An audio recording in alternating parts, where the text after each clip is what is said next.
रहेंगे। लेकिन एक अहम खबर नाज़रीन को दें कि इमरान खान की 3 मुकदमात में 13 अप्रैल तक की जमानत में तौसी कर दी गई है। आपको एक बार फिर से आगाह करते हैं कि इमरान खान की 3 मुकदमात में 13 अप्रैल तक की जमानत में तौसी कर दी गई है। मुनीर बाजवा से मजीद बात करते हैं। जी मुनीर, आगाह कीजिएगा।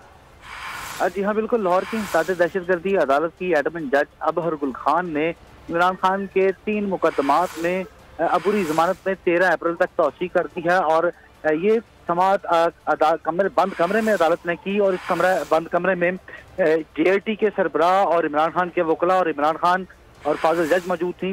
और कमरा अदालत में कार्रवाई के बाद उनके वकील ने यह बताया है कि इमरान खान JIT में शामिल तफ्तीश हो चुके हैं और JIT ने उनका बयान भी कलमबंद कर लिया है। इमरान खान के वकील बैरिस्टर सलमान सफदर के मुताबिक ये भी उन्होंने कहा है कि JIT इमरान खान की रहायशगाह ज़मान पार्क का विजिट भी करना चाहती है कलेक्शन ऑफ एविडेंस के लिए, और इसी वजह से उन्हें उस पर भी मामला जो है वो कोर्ट रूम में काफ़ी डेवलपमेंट हुई है। और उन्होंने ये भी कहा है कि अदालत के रूबरू इमरान खान के जो 3 मुकदमात थे उनमें उनकी अबूरी जमानत में 13 अप्रैल तक तौसी कर दी गई है।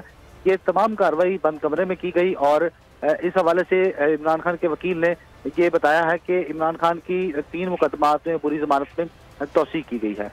ठीक है मुनीर बाजवा, बहुत शुक्रिया। मैं आगाह कर रहे थे किसी ने पाकिस्तान तहरीक इंसाफ के चेयरमैन इमरान खान की 3 मुकदमात में जो 13 अप्रैल तक की बुरी जमानत में उसमें तौसी कर दी और जज अंबर गुल ने बंद कमरे में इमरान खान की दरख्वास्त पर समाअत की। ये सारी सूरत हाल है, इसको हमने आपको आगाह किया। लेकिन बड़ी समाअत सुप्रीम